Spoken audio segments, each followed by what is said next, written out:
We're live again for another Wednesday, and today I am streaming from a new phone, so hopefully it's less laggy and more clear with this new iPhone. It looks to be the same, but they say there's an upgrade in performance, so who knows. I'm going to Florida. Yeah, I'm leaving in probably less than a week. I'm scouting out opportunities to potentially move to Florida. At a minimum, we might be snowbirding to Florida and then moving to Florida. I don't even know if long term we'll end up in Florida, but it's on my top list of 5, I would say, for a number of strategic reasons. One, of any state in the US, it seems to have the best amenity, political, cultural climate, lifestyle, as well as like tax implications when you meld it all together. Puerto Rico is obviously number 1 for tax compared to, say, Florida, but Puerto Rico is a horrible island where you're trapped through hurricane season, only able to basically fly off the island before that, and you'd be kind of trapped in that Spanish-speaking ghetto.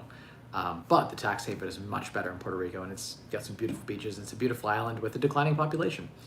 Bahamas are still up there on the list. There are a lot of the islands that are awesome. We have some strategic advantages in that there's a large expat community of Canadians who live in Florida, so that's a strategic advantage for Florida. No state tax, some great corporate advantages if you set up your corps there. Some amazing things around crypto happening in Miami, and not that I want to live in Miami. Every time I've been to Miami, it feels like a rough version of Cuba. So I don't know. I don't know if I love Miami, but it's a crypto hub, so that's kind of interesting too. People know that I like that space. I like crypto and crypto mining and all that, so there's some advantages there. Real estate's attractive. The short-term vacation plays are really attractive. The 1031 exchange is very attractive as well.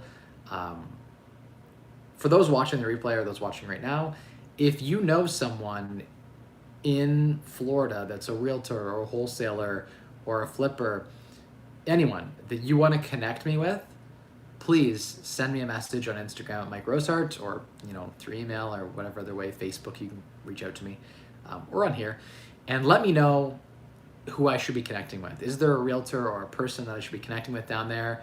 I need to be able to build systems, and I would like to be able to do what I do here, there, and that means I need to make connections down in Florida and meet people who are doing the same sorts of things that I want to be doing. I love real estate. I will continue to dabble in real estate, and it'll be interesting to see how things play out in a beautiful, warm climate where, I'll probably spend a few months a year back in Canada forever. Like the summers in Canada are beautiful. To be honest, if anyone looked up, Grand Bend to Sarnia area, Sarnia-Lambton, Ontario in Canada, they have some of the most beautiful sunsets in the world, and the beaches are the best in the world here in Canada. But it's only great in like July and August, a little bit into September, a little bit into June, but like that's the only period where it's really nice here. Beautiful water. Some days it's just crystal clear, fresh water. Nothing better than beats being on Lake Huron, especially in the area where I grew up. So I will always have a reason to come back and visit family and come back to Canada. Canada is part of me, but I can't be a tax resident anymore here. And politically, around this new pandemic, the restrictions are getting a little bit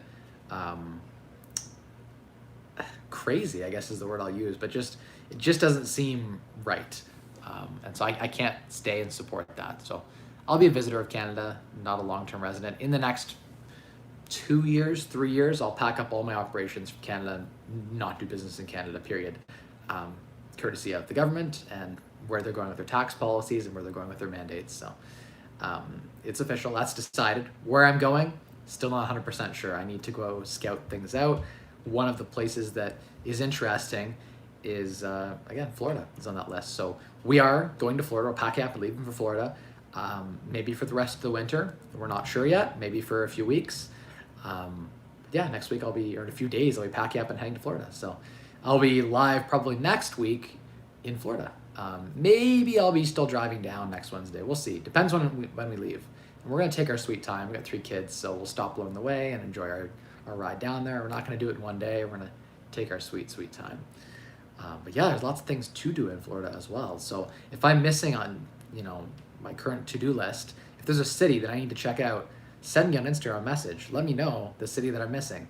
I want to go there. I want to meet the local realtors in all of these cities, and I want to see some property in all of these cities. That is literally the thing that I love to do more than anything, is look at property. I absolutely love real estate and architecture. I can't not look at property. Will I blow up a real estate business in Florida? Maybe. It's very likely. It aligns to my skills. Will I build a large crypto mining operation in Florida like I was planning to maybe do in Canada? Very likely. Will I buy some businesses in Florida? Likely. Could I move to Florida and then springboard from Florida to, say, the Bahamas? That is a very, very, very likely situation, where I'm spending my time between Florida, Bahamas, and Canada. Bahamas being my primary residence, dabbling in Florida, and then dabbling in Canada for the summers to visit family and just do some vacationing in Canada. I'm going to keep my Canadian residency. It just doesn't make sense not to. Probably wouldn't, if I moved to the Bahamas or somewhere, that was a tax haven, I wouldn't keep my US residency, because there are tax implications with keeping the US one. But I don't know. We'll see. It's up in the air right now. I don't have a definitive plan. I'm still, looking at all of the inputs and trying to make a decision. There are just so many factors that come into play. A big advantage in Florida is that I have that large expat community of Canadians that have gone there, and my in-laws are snowbirds too, so we have some family there, and there's some strategic advantages to being there. It's a beautiful state. Every time I've gone to Florida, I love it. I've spent time in Clearwater and Tampa and Miami, and a lot of time in Kissimmee and Reunion and Davenport and more central Florida. So I've seen both coasts, spent a bit of time, still undecided where we would choose if we were to move there. I like central Florida in the sense that it's affordable and the hurricanes don't destroy things. Whereas on the coast, you risk hurricane destruction, so you need a good insurance policy, and there's just increased risk, I guess, with that. But the beautiful ocean, helps offset that, and there are still cities that don't get affected near as much. So. Question says, how soon do you see yourself becoming a non-resident of Canada? Within the next 2 years? So Tristan, that depends. I still have a lot of business here I got to wrap up. I'm probably looking at 2024 or 2025 being my last tax years in Canada. Maybe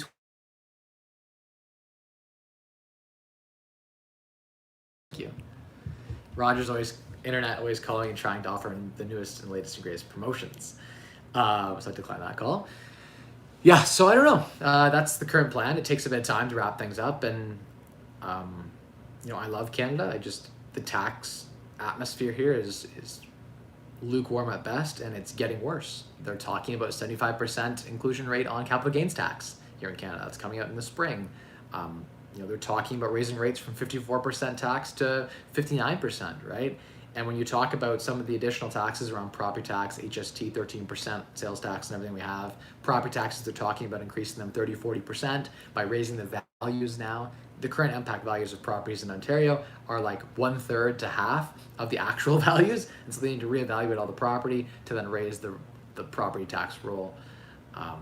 So there's some interesting tax things coming down the pipeline here in Canada, where about 50 to 60, once you pull your money out of your corporation, which eventually has to get into your hands, once you've earned it in your corporation and you draw it out into your personal name, typically you're looking at at least 50% tax. That's ridiculous. As I build a net worth that goes into the 8 and 9 figures, then I start to really grow into the business person I want to become and becoming, Canada becomes less and less conducive to that long-term plan, and there's less alignment there to that long-term plan. So unfortunately, if you're successful in Canada, you should probably look to leave Canada. That's what Canadians are looking for. They're looking for that communist leftist approach of socialization, where you benefit your lower person and have not a lot for yourself. So it works for some, it works for the majority who don't have a lot, but for those who are striving to do more and be more, Canada's not a great place long term for that. So it's sad. I love Canada. Was born here, raised here. Obviously, I'm going to continue to visit Canada, but it's just not conducive to do business here. Also, best wishes and Happy New Year to you and your family. Thank you, Tristan, and you as well. Motor 007 says, "Hey Mike, Anthony from Woodbridge. Another Wednesday, another live show. Florida is a great getaway from the communist country Canada is becoming." Yeah, it seems more and more like Trudeau is taking after his father, Fidel Castro, the dictator. They visited there around the time his mom had an affair with her, and that's there's an argument about whether Trudeau's dad is our previous prime minister, Trudeau Senior, or not. He seems to take after his real dad, and he loves communism. So yeah, there is a general agreement among the majority, let's call it like the 55% that are voting, that taking wealth from the top and spreading it all to the bottom, and the bottom not working, being on UBI, is the right direction for Canada. And unfortunately, they have the votes. So I'm out. Like, I'm not gonna let the majority take everything I have, right, and tell me to sit on the couch and do nothing. Honestly, that's what the government's telling me to do. If I stop working, I get $2,000 a month cash, tax-free, because I have 3 kids in Canada. If I keep my income below 30,000, what's the incentive? A doctor or lawyer making 100 grand a year is better off quitting if they have 4 kids, quitting their job and sitting at home playing World of Warcraft with their 4 kids. They get more net after tax than if they worked. Because the clawback on the Canada Child Benefit on top of their 55% tax rate puts them at around a 76% tax rate. So you get to keep 24 cents on the dollar for yourself. Woohoo! Why be a lawyer? Just be a bum playing World of Warcraft here in Canada. That's what the tax, if you lay out how it plays out, that's what they're incentivizing, is have more kids and do nothing. Or do enough that you make 30 grand a year, but stay under that limit. I can't get behind that, to be honest. It feels horrible that is what our prime minister is incentivizing. But it is what it is.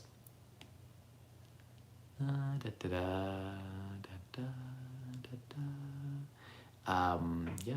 Next question was, I'm definitely interested in becoming a non-resident of Canada as well. I mean, if you're watching this right now and you make $100,000 a year, family income or more, it probably makes sense to not be a tax resident of Canada. Unless you can make arguments for, emotional reasons why you're staying here or some non-financial reasons. Or maybe you have some competitive advantage in Canada. Like, imagine you're a CPA here and it would take you a lot to become a CPA in another country, and your skills would be only valuable with Canadian tax law, and that was your expertise, or in some way you needed Canada to ensure employment. But most people can figure a way to earn money in a new country. They can find a new job, find a new business, develop new skills, pivot and apply, and then the tax savings more than make up for any cost of living differences, et cetera, so forth. And Canada, from a cost of living perspective, is getting out of hand. Our housing is up 250% in the last 5 years. Like, properties that I bought for $350,000 are now worth $900 here in London.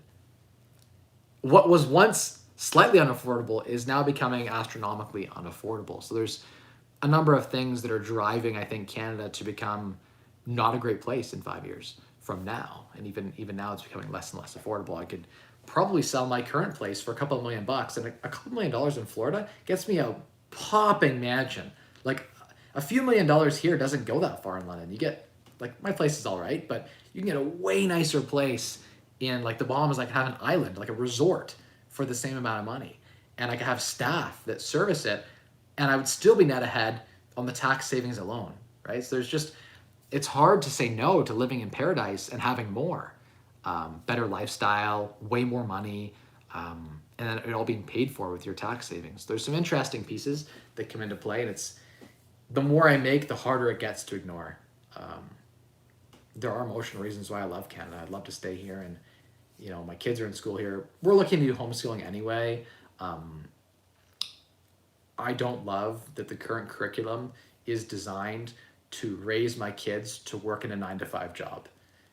The education system was designed, everyone sit at their desks, follow the rules, to work in a factory. That's what the education system was built on. That way of learning isn't necessarily conducive to raising a good entrepreneur, to raising someone who is successful in the world financially, and more than financially, emotionally. Like, the schools don't support learning in the way that we would like them to. And there are better schools out there, I'm sure, but anyway, the public system here in Canada, though it is good and well funded, it has its drawbacks. And they're singing songs in class about masking and vaccinating the 5-year-old children. My daughter in kindergarten is learning songs about how Santa has to wear a mask and all the reindeer are vaccinated and COVID negative. I'm like, why are you singing these songs to my 5-year-old? Like, it's just actually kind of messed up. Um, the leftist culture has permeated itself into the school systems, and unfortunately, a lot of the teachers out there are left leaning because the left tend to fund schools better, and so because they don't lean right, you get a leftist education. And though I want my kids to have a balanced learning and I want them to see all sides of the spectrum, and if my daughters, grow up to be liberals and leftists, that's okay. That's their choice. I hope they see all sides of things, but at the same time, I don't want them being indoctrinated into that. Okay. Tristan's interested in being a tax resident. Yeah. Daddy Turtle says, cool, man. Your daughter will love the warm and Orlando. Yeah, Orlando's interesting. It would probably be south of Orlando, but Orlando area. If I'm choosing Central Florida, it'd be closer to where my in-laws are around Davenport.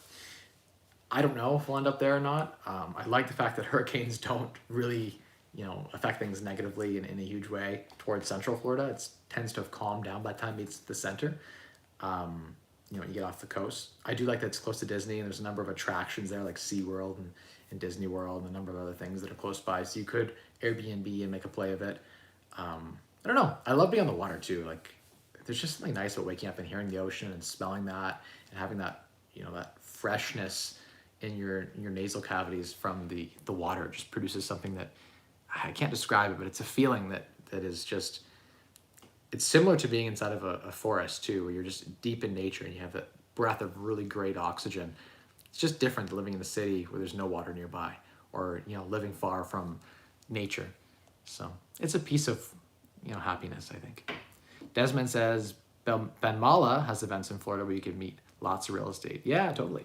I loved his show Life for Sale. I don't know if he still does it, but I used to watch it all the time. It's a fantastic YouTube series. He's quite the character, and I love the in-your-face approach. But he's a hustler. Straight up works really hard, and he's accomplished a lot. So yeah, he did it in Florida, and he lives in Florida. So it's definitely a mecca for real estate investors, and I think I'll fit in just fine there politically as well. And their mandates around COVID are non-existent. You can't even ask someone if they're vaccinated. That's against the law in the state. That's great. I think that's the way it should be. Just to dip into like the whole what's been going on in this COVID world. What we know is that Omni is not at all helped by the vaccine. It doesn't work. It doesn't help you. Our ICUs are not overrun right now. Cases are going crazy, but there's a lot of cases of it because it's like a super contagious cold. But there are not a lot of people dying of it. Here in London, we've had one death so far. And that one death was someone in their hundreds. She was in her hundreds. The wind could have blown and killed her. She did die with COVID in her system, so you can call it a COVID death. But she could have also died from anything. Like literally a bad piece of fish, like a bad breeze fucking rolling in. I wouldn't even call that a COVID death. So 0 COVID deaths adjusted. It's interesting to see the ICU cases are not, like the severe cases are not on the rise. This is not something that's scary, especially for people who are young and healthy. They continue to spread the fear, uncertainty, and doubt, the FUD, but we're not seeing it as something that's warranting these major lockdowns. Like, you can't do anything in Canada if you're unvaccinated. Even if you are vaccinated, it's very hard to do a lot of things. Most businesses are at low capacity, or there's a lot of closures and things like that right now. It's just not, it's just not great. Excited to not be in a zone where you get jabbed every 4 to 6 months for something that doesn't even protect you and potentially could harm you. The jury is still out on that. If you're an at-risk individual, by the way, and you're watching this, like if you're like 50 years old and you're watching this, or older, and you have an at-risk health condition, you should probably get vaccinated. Have a discussion with your doctor, weigh the pros and cons, and make an educated decision. There is no blanket statement. It isn't right for everyone. Make your choice. Both choices are completely fine. Linda says, can you go to Florida if you are not vaccinated? Yes, you can. They seem to have like some of the most relaxed policy decisions around that. The US is also accepting, it's coming back to Canada, where you'll be forced to go into a 14-day hotel where they lock you, basically a prison, where you can't go outside, you have any fresh air or anything, immediately at the airport. Even if you have a negative test, I've heard if you refuse their second test, it's a $6,000 fine. Here in Canada, it's very much like when you come back, you'll be treated like you're an illegal going to a quarantine camp, so to speak. It's basically just a hotel they retrofitted that you can't leave your room. They have like guards in the hallway. Yeah, that's coming back to Canada. Welcome back to communist Canada. This is not justified. If you have a negative PCR test and you have no symptoms, you should not have to go to a hotel, period. Even if you had COVID, go home to your detached house where you can be by yourself. They don't consider that a valid quarantine in your own house. Instead, they stick you in a hotel with a bunch of other people and staff. What? These policy decisions are so bad and so poorly thought out. Where is the investment in COVID treatment centers to keep COVID out of the hospitals? Why don't we take some of these empty buildings we see all around London and staff it with the nurses we just fired because they're the ones that were refusing vaccination? All those nurses and doctors who are refusing to get vaccinated, they could work if they wanted to, or we could pay a little bit of money to hire someone who is vaccinated to work there as well, and have treatment centers where you'd go if you had COVID and keep COVID out of our ICUs so we can continue operating, continue doing screenings, continue keeping people alive, because the death rates for cancer and heart and other issues are on the rise, higher than ever. We need to preserve lives, and that means not potentially triaging all these people who are probably just fine into our main hospitals. And our main hospitals, in 2018, 2019 here in Canada, there were no available beds during the 2018, 2019 flu season. And 17 and 18. There was news articles I found, I went back and was like, I remember this being a headline in 2018. No hospital beds available in ICU. That's the same narrative from 2017, 2018. They've been underfunded. Did they increase the funding and put more beds in place? No, they didn't. They're not even investing in the areas that matter. They're just locking down these general lockdown rules and these general... Canada sucks. Just can't wait to leave. I've given up on trying to be the voice, because the majority here in Canada seem to be fine with do whatever Trudeau says, whatever the government says. Let's get behind it. Yeah, crazy is the understatement. Thank you for that comment. Big news day, Turtle. Thanks. Clearwater Beach, Florida is nice this time of year. Yeah, Clearwater is beautiful. I spent some time there 5 years ago, and then 3 years ago I was in Clearwater, and it was beautiful. I do like Clearwater. It's nice. It's not as nice as July on Lake Huron here in Canada, but it's decent. Yeah.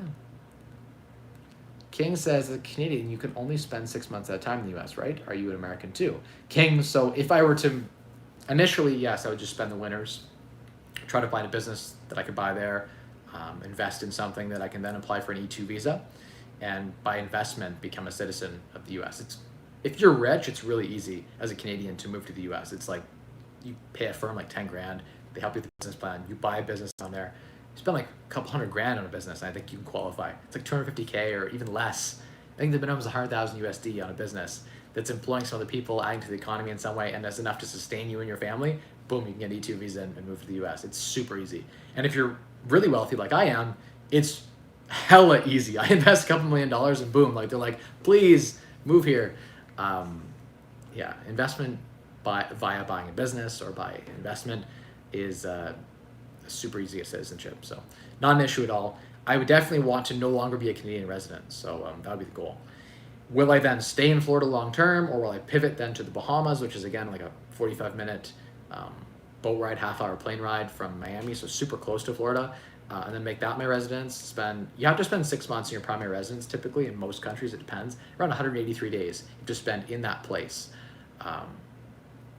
Yeah, it's important, I think, to think through the tax ramifications of moving. If you're going to be partly Canadian while still living in the US, then you are potentially going to be double taxationed, right? There are tax treaties between Canada and US.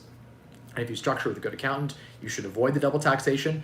But initially, there is that risk of double taxation. The hope is that I can cease business operations in Canada, file an exit return, and then start up in the United States. But there is obviously going to be some overlap time, and you have to probably file a return in both places initially. Yeah, I mean, Florida isn't totally a tax haven, but there is no state tax, and there are some great corporate advantages of having a corp there. There are much less tax implications of having a corp, say, in Canada, where yes, your first 500,000 is at 12%, but in Canada, your next anything over that 500,000 mark is like 26, 27%. And then when you draw it out to your personal name, because you eventually have to draw that money out of your corp for yourself, you're going to be looking at like grossing up like 50% or 55%. So you end up paying half your income in tax, even with a good corporate structure in Canada, once you eventually take that capital out of the corp. So it kind of sucks in general. Yeah.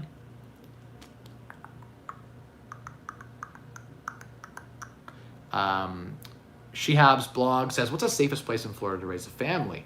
I don't have the information on that right now.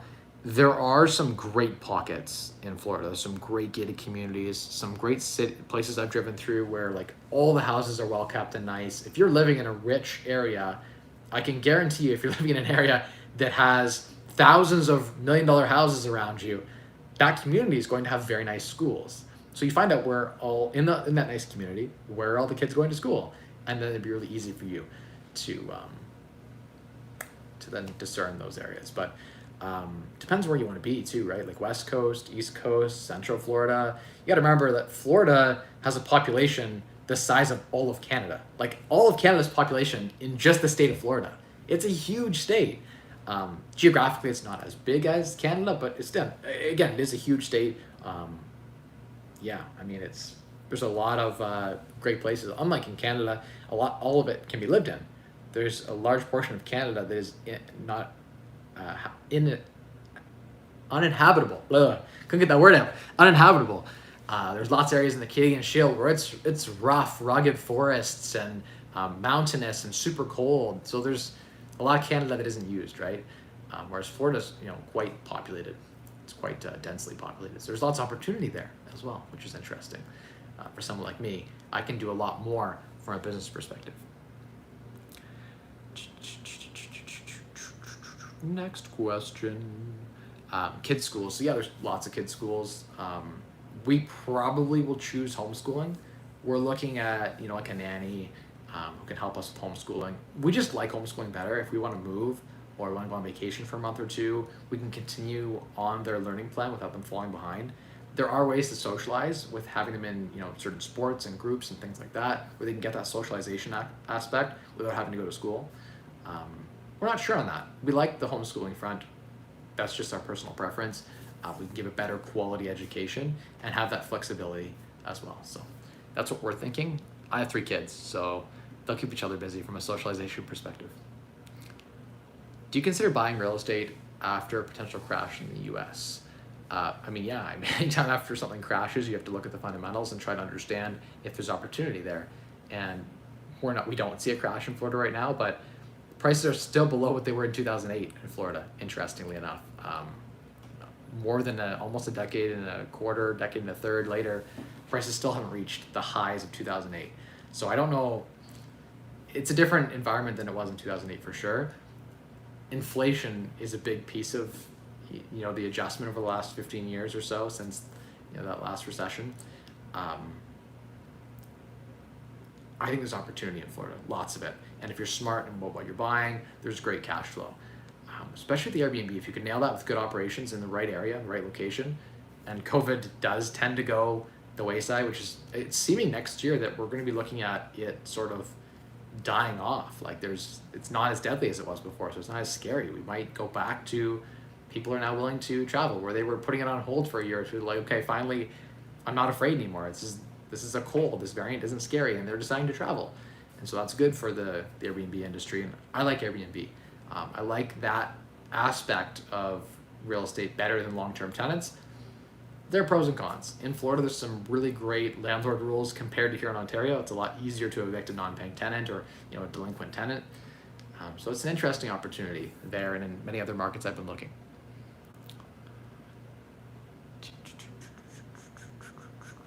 Do you have any tips on self-insuring homes? Thanks for your time. You could self-insure your home for sure. If you put cash aside, obviously there's opportunities to, if you have a big enough pool of cash across a large portfolio of properties, the probabilities of more than one property having a flood or a fire is very, very low. So you could put a bunch of money aside and say, hey, I'm going to self-insure. Most mortgages require you to have fire and flood insurance or basic fire here in Ontario and in Canada. So you mostly are required to have a basic coverage with the mortgage, in which case, you can't really self-insure. But yeah, I mean, self-insuring is a great idea. I have high deductibles, at least $5,000 on all my properties. The reason for that, that's partially self-insuring. That's saying anything under $5,000, even $6,000, $7,000, I probably wouldn't make a claim. They know that, you know, if I made a claim for $7,000 because the basement flooded, they don't have to pay out $2,000 and all the paperwork. I probably wouldn't even bother filing. So they lower my rates and my premiums as a result of me agreeing to that. And in a way, I'm partially self-insuring.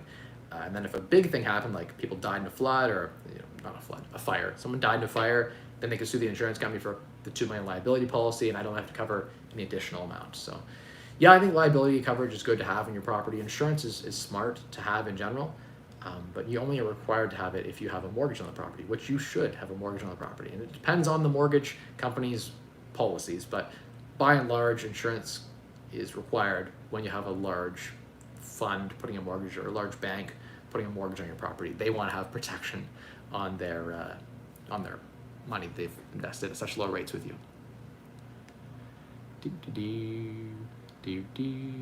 So are you going into real estate and crypto? How do you see it? I mean, crypto is better. Yeah, I think diversity is important. So I like investing in active businesses. I like investing in crypto. I like real estate. I like stocks. All of those things are important. Interestingly, if you chose somewhere like the Bahamas, it's hard to invest in, say, Tesla or any publicly traded US company, because they're going to, you know, if you have an account that can invest in those equities, there's a holdback. They will, if you have capital gain or dividend, they will hold back a percentage for tax.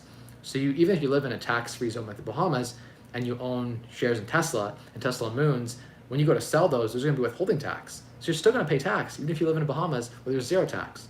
So that's where, if you value having, you know, a nice stock portfolio, these tax havens don't always necessarily provide you with the tax haven coverage you're hoping for on your public equities.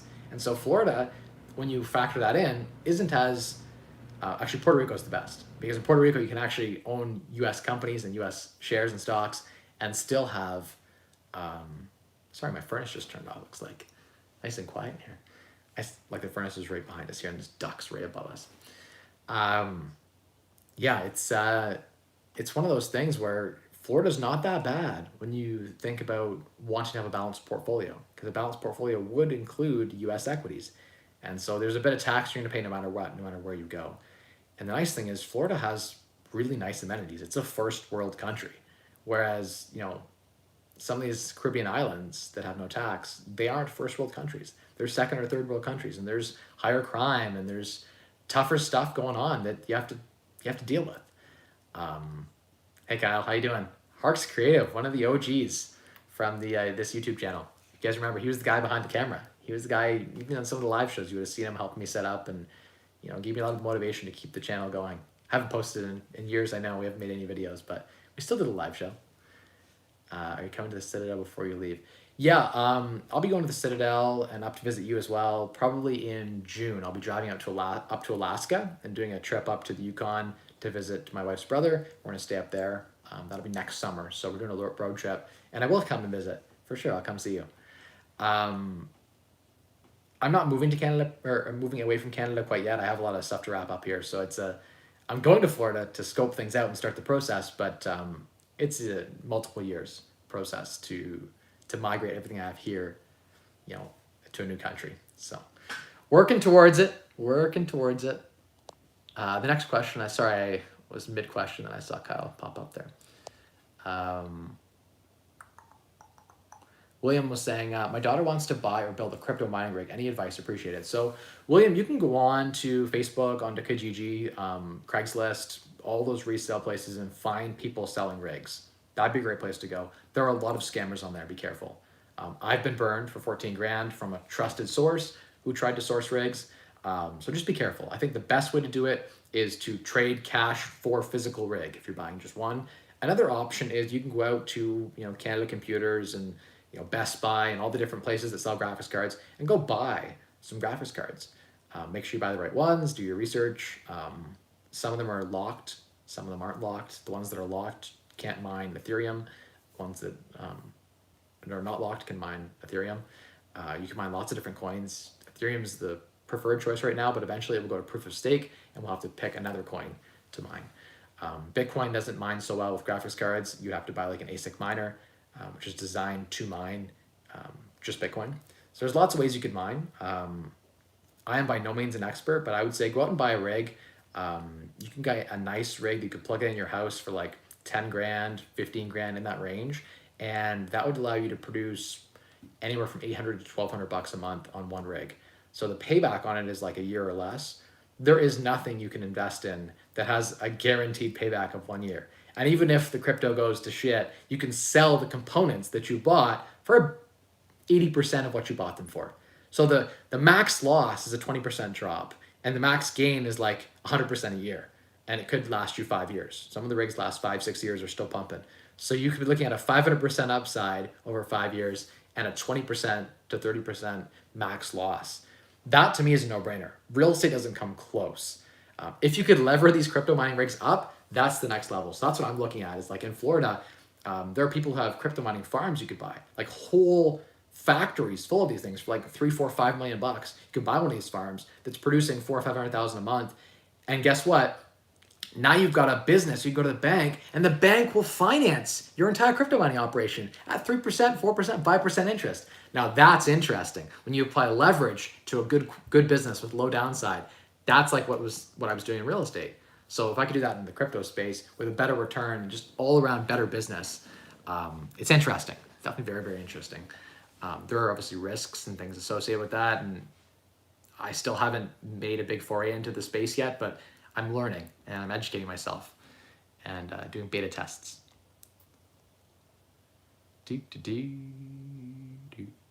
Next question was, I'll be going over there shortly too. Hey, come on over, Bill Castro Homes. We'll have little masterminds in Florida or wherever we end up.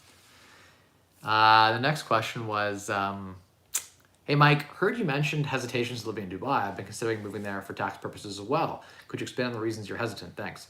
Well, one of the reasons I'm hesitant is it's so freaking far away.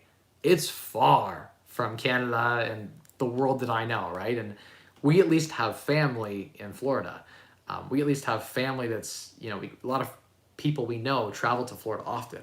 So if we were, let's say I chose to live in Florida, I could host people. Friends would come to Florida all the time and visit, right? So I could host them if I bought, a big enough place for the guest house. We could have that connectedness, right, which is important to us. It's also a first world nation that we're familiar with. I've been to Florida a ton. I understand it. The culture feels a lot like here. Just it feels like being around people who are more right wing and conservative here in Canada. Just there, which is like my kind of people. Yeah, I mean that's just that's one of the reasons. Another is like the culture there is different. There's a number of reasons the culture is different. I don't see any real competitive advantage being there. I don't understand the real estate market there. It seems like everything is like insanely expensive. I don't understand if there's any competitive advantages that I would have there where I would have here. Also the energy and the vibe. For me, with a family, I don't get that vibe in Dubai that, and maybe I haven't been there, so I can't even comment, but it just didn't stand out for me for a number of reasons. Yeah. They also have near 100% vaccination rate. They're very much on board with the mandates, which is cool. They can do that. But a number of things, just I'm not as interested in an economy that's totally tied to oil. Like literally the entire reason it's tax-free is oil. And I think in the next 20, 30 years, we're going to pivot towards EV vehicles and that oil is not going to be as valuable. And there may be a tax imposed in the coming times. And those areas that are relying heavily on oil will be extremely volatile, and there may be political unrest when the money isn't flowing at the same rates. So I don't know. We'll see. It's not off the list. It just never made it on my top 5. I have to spend time there to really know. Jimmy, it's okay, buddy. You come visit. I got a while. I got a couple of years before I'm leaving anyway. And I'll be back like a few months a year minimum. The summers in Canada are the best.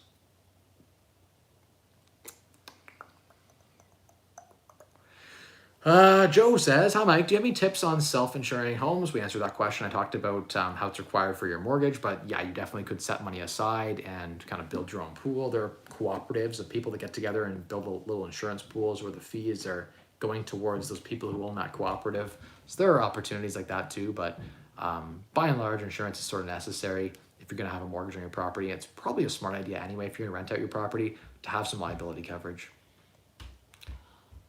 Seems you've definitely done your homework. I was expecting this for a long time. Wishing you a lot of fun and more excitement. Thanks, Day Turtle. Appreciate the comment. Lee Man says 50,000 people are being taken out of the workforce in Ontario each day, due to having to quarantine if negative, and this is unsustainable. Yeah, it is. Fauci has gone on, live TV saying, hey, we're going to cut the quarantine period from, I think it was 14 to 10 days to 5 days now, just because they're worried about, the economy coming to a stop. I still have VIX calls, so I'm hoping there's a VIX spike. I hope there's some volatility in the new year and we get some big down days in fears of economic shutdown, because that would make me some real money in my options space. But that's my hedge. that's my insurance against my rest of my portfolio. When it dips, I have those VIX calls for the market instability. You should on all your stock portfolio, you should take like 5 or 10% and invest in something like the volatility index, the VIX. And when things become uncertain, volatility spikes, you can make a 10x on that investment. If you had a $100,000 portfolio, if you took $10,000 and invested in VIX calls, and every few months we have those crazy down days or those periods of instability. During that time, those will spike 10x. You can cash that out and use that to double down and average down on quality companies. So I definitely recommend having a hedge in your portfolio. And if the market continues to just rise right up, then that hedge was insurance that protected your portfolio, and just look at it that way. Manuel says, I read to obtain full residency in the Bahamas, you need to cut your secondary residence and give your Canadian passport to the Bahamas immigration. I hadn't heard that. That was not something I'd heard. I know people that have dual passports, so I don't know if that's 100% true. I know people that have 3, 4, 5 passports. I know that you can get Bahamas tax residency. Oh, my phone's almost dead. I should have brought my charger down, but I was a new phone, so I thought I'd be fine to not plug it in. New iPhone, I guess, isn't so great streaming live on battery.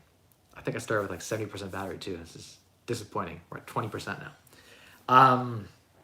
Lost my train of thought. Oh, talking about residency in the Bahamas. I'm not an expert by any means. You should talk to an immigration lawyer. But what I've read is that getting residency permit is as simple as spending money in the Bahamas on an investment.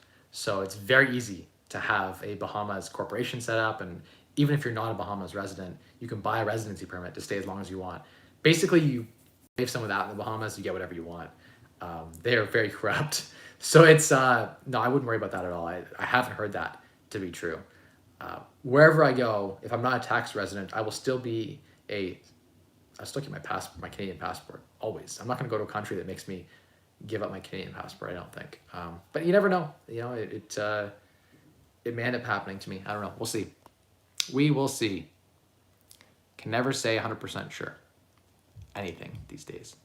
CEO Sam says, do you homeschool your kids at all? Will you be doing that if you move around? Yes, 100%.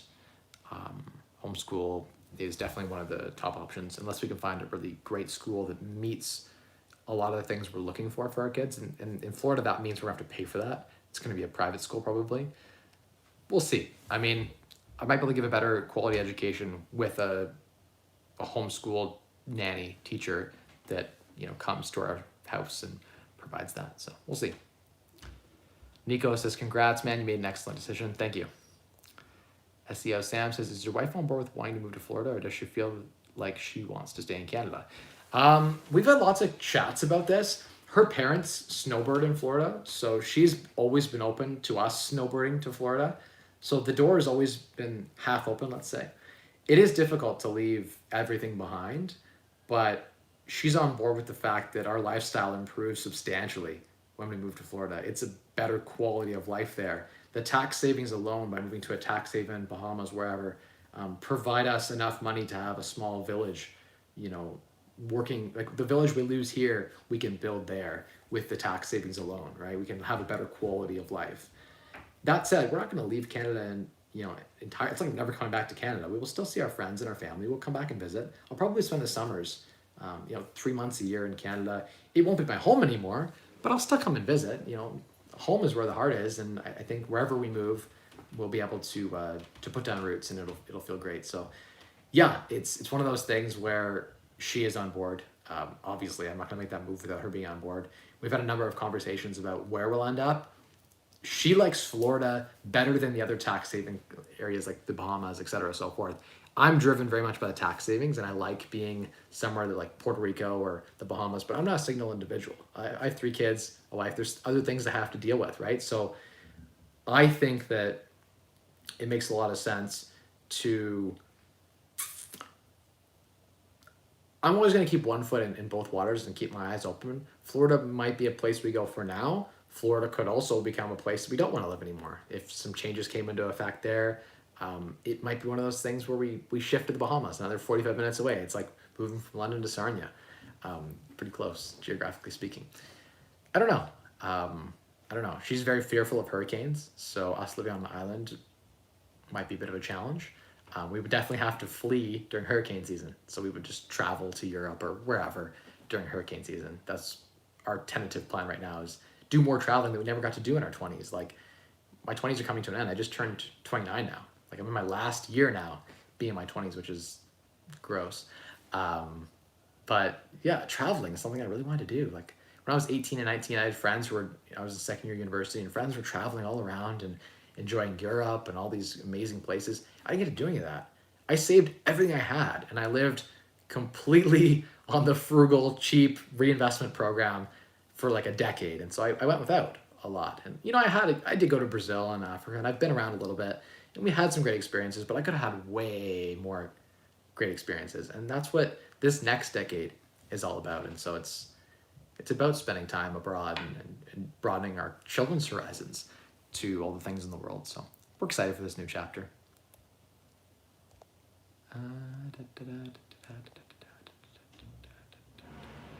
Kyle says, does it worry you that crypto isn't backed by any real value? Always wondered about this. So it did originally bother me. I wrote an article in 2016 when Bitcoin was at 20,000. Or was it 2017? Whenever Bitcoin mooned last, whenever the last halvening was 4 years ago, that I thought Bitcoin was a terrible investment. That has changed for me. And the biggest thing that changed for me is the widespread adoption. If Bitcoin were to fall to zero, it would catastrophically affect the global financial markets. It's now become part of the system, so to speak. So there is intrinsic value now. And the network is so large with so many nodes on it and so much going on in the space that there's value to that computer network. Bitcoin has intrinsic value. Is it at the current price? It's tough to value intrinsic value. I like Bitcoin because of smart contracts. Smart contracts changed crypto for me. When you hold gold, you have to sell your gold to someone else for more. It has some intrinsic value that you can use for the utility sector, in phones and computers and chips and things like that. But Bitcoin and gold are a lot alike. You hold them, and they're supposed to be stores of value that, you know, grow against inflation. They're good investments, but when you hold gold, it's not a business. It doesn't cash flow. I don't like gold. I have a little bit of gold for emergencies, a little bit of silver, but same with Bitcoin. But it's, what changed for me is that you could lend out your gold, your Bitcoin, and get between 4 and 15% interest, depending on how you structure those smart contracts. That's interesting to me, and that you can put on a USB stick $1 billion in crypto and move it like no big deal. And you could lose it like that, gone. You can't, you know, if someone's coming after you, you're like, literally, I lost. You could literally just throw the USB in the water, but it's gone. No one can find it. I don't know what the code was to it. It's gone. They can take your gold. They can't take your Bitcoin. They can freeze your bank account, take everything. If the governments of the world got together and decided, hey, we have the vote of 70% of the poor people, and the poor people have all voted a majority, that anyone in the top 30%, you're fucked. We're going to kill you and take your money. They could. I mean, tyranny of the majority. That's the problem with democracy, is that the majority can vote for whatever they want. And they could vote to take everything you have. And if it's in crypto, they can't take it. So that's interesting. It's a bit of a conspiracy, you know, whatever, but like, I don't know, we're seeing tax rates get to new levels, and we're seeing governments do things I didn't think they'd ever do or ever have the power to do in timelines I didn't think would ever be achievable or possible. So, I mean, anything's possible. And I like that safety that it provides that gold or silver doesn't provide. And then it creates cash flow. You can lend your Bitcoin to the network for liquidity and make 8%, 9% pretty safely. Like there's 6% super, super safely. if you can take, you have $2 million in Bitcoin, one, I think it's going to appreciate. As a speculator, I believe in the long-term value. It's a scarce resource that will continue to become more and more adopted. Right now, we're still on the early edge of crypto. Something like less than 20% of people even have any crypto at all, so it's very minor, right? We're on the cusp still of things, but I like that you can get cash flow from it. It's a better version of gold as a store of value. I like it better than fiat in a lot of ways. I think the fiat system, the US dollar, the petrodollar, Canadian dollar, whatever, all these fiat currencies will switch to digital currencies that they can print unlimited amounts of. They will still be, it'll be like Ethereum, where there's an unlimited supply, right? Unlike Bitcoin, which has a finite supply. And Bitcoin has the first mover advantage and the largest network. It's hard to replicate that, right? It continues to grow because it's the first and the largest, and no one even comes close to the network computing power that it has and the technology and the investment behind it. So I've gone 180 on it.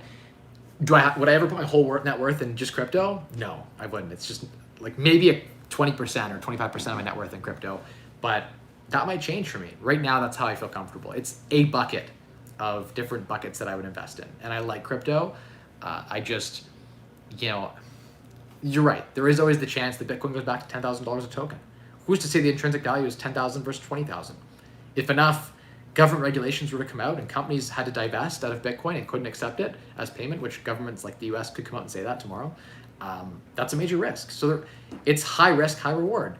There is a lot of risk associated in the crypto space, but again, people are making money hand over fist. Where I think it's interesting is the staking piece. I think with the staking and the decentralized finance, DeFi stuff, where you can get 100% annualized in some of these new tokens and projects that are coming out, it's an interesting space to invest in. We are moving to a digital currency. It will be on the blockchain.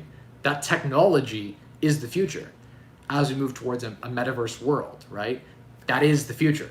So don't try to bet against that. It's here to stay. What is the intrinsic value of said coins? The top 300 coins, let's say, the top 300 cryptocurrency tokens, probably 250 of them will be zero in 10 or 15 years, right? Like, will ADA still be here tomorrow? I don't know. Will even ETH be here in 25 years? I don't know. Maybe not, right? There are a lot of great projects in this space, and a better project could overtake. So I don't know. I don't have a crystal ball on this, but I do like crypto and I like its use cases and it makes a lot of sense. Yeah, hope that helps. I've gone from being anti-crypto to neutral crypto to bullish on crypto, certain crypto tokens.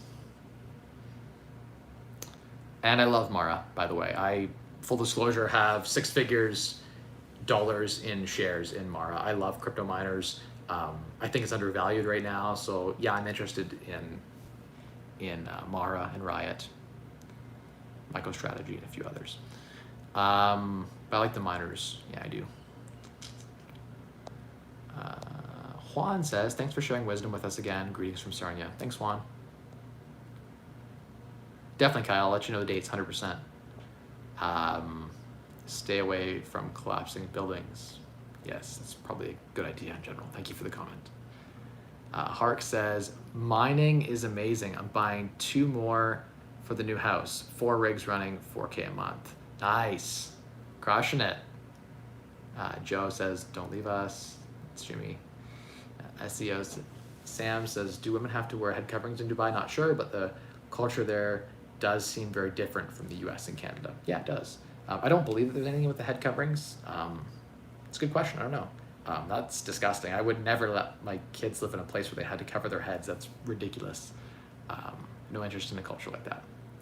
Hark says, have you checked out Nomad Capitalist? I'm assuming so. Yes, I have. Shay and I were looking into it, but it was too expensive for us. Are you setting up your trifecta? I have looked into Nomad Capitalist. I find that I like what he has to say. I find that his tax stuff is a bit watered down. Definitely, it's interesting, for sure. Most of the information he seems to have is available for free online. Where I think you should lean in is probably get a good tax accountant and a good immigration lawyer when you're going to make those transitions. So better than Nomad Capitalist, I think, is to actually hire a good immigration lawyer in the place you decide and a good tax accountant to help you structure. It's not that expensive even. Like a good immigration lawyer is like 10 grand and a good tax accountant probably 10 grand to set up a structure, maybe 20. That would be a money well spent. Well spent. Kyle says, I would be happy to see you safe from the tyrannical government. If I never saw you again, at least I know you're somewhere free. Thanks, Kyle. I hope you can get out of Dodge too. You're going pretty far north. I think you'll be okay for a while. You aren't free of the laws, but to be honest, like Canada, if you're going to keep your income at like 50, 60, 70 grand a year or less as a couple, Canada's not a bad place to live. Your tax rate's still less than 20, 25%, depending how you structure it.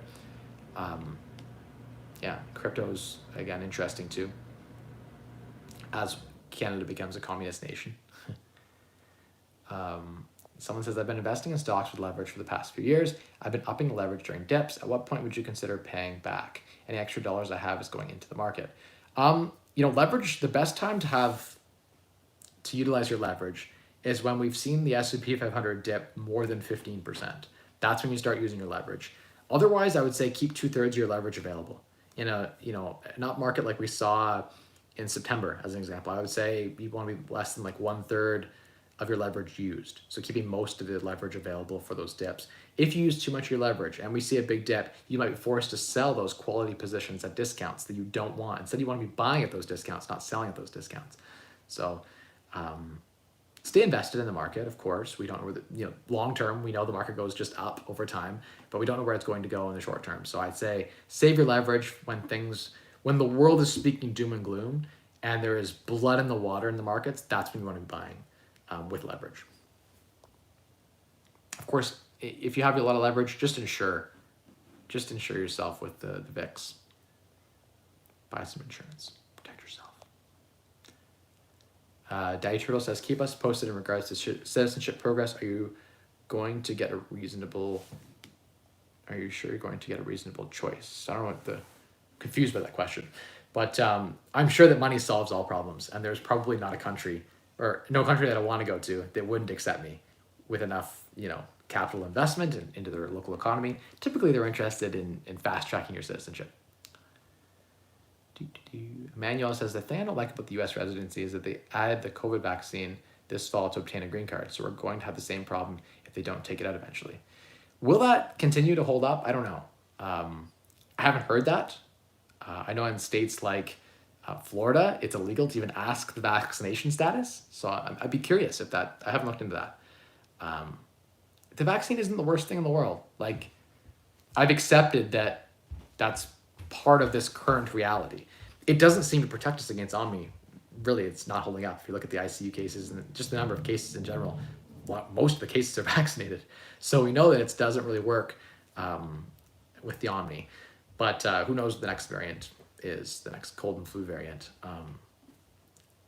It's a flu shot, and we're going to continue to have variants and flus. And I hope that we return back to some sort of normalcy.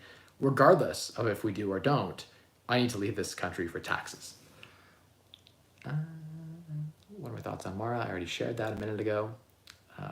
Kyle says, couple mining with staking and some trading and some NFTs, and you have a well-balanced Web3 portfolio. Yeah, I think a Web3 portfolio is important. It should be maybe 20% of your overall portfolio. Invest a little bit in real estate, invest in the public stock market, buy a little bit of, invest in businesses, crypto mining and things like that. I agree. Interestingly, every NFT I've ever invested in has had a rug pull or gone to at least half of what I've invested in. I've lost so much. I lost like 15 grand in the last month in NFTs. I continue to just lose money in NFTs. I put money in crypto, put in NFTs, I lose money. I'm terrible at picking the right projects. So yeah, don't rely on me to pick JPEGs. I'm staying out of that space for now. Harriet says, how are you going to get citizenship in the US? So one of the ways is through E2, an E2 application by buying or investing in like a hotel or a business or something down there. Then you'd be able to get citizenship by way of investment. Harriet says, are you ready to deposit $6K in your TFSA in the new year? Yeah, I don't actively watch it, but my TFSAs are full usually. Hong Kong Fui says, why don't you just buy private healthcare in Canada? How does that solve the tax issues in Canada? It doesn't. And I don't think Canada really has great private healthcare.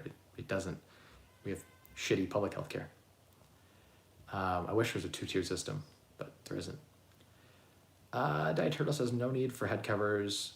That's great. That's what I thought too. I didn't think there was any. Chuck Norris says, can you explain to beginners how to buy real estate as an investor? Do you write the offers? Do you have an offer template you use? Where do you get it? Most realtors aren't orientated towards investors. There are tons of realtors out there who are orientated towards investors, and they're easy to find, Chuck. So you should go out there and find an investor who just deals with, or a realtor that just deals with investors. Lots of them out there. Is there a template you use when you're writing offers? Yes, just your Form 100. Type in Form 100 ORIA, and it'll be on there for free. You can find the 100 template, which is a 6-page agreement of purchase and sale. Super easy to fill out. I've gotten so quick at filling them out, like 20 minutes max to fill out an offer and put it in someone's hand. So if you did 10 offers, that's like, maybe if you batch them, maybe 160 minutes or so to do 10 offers. So you could blast out offers quick. You can also negotiate orally first and then write it up once, once the opportunity is, you've orally agreed to a price. And then once you actually bought it, there's a whole process, right? Like you have to give a deposit and find a lawyer, work with the lawyer, and then get your financing all figured out, and then plan out to how you're going to rent it and your rental plan and start your permit process and your drawings and et cetera, so forth.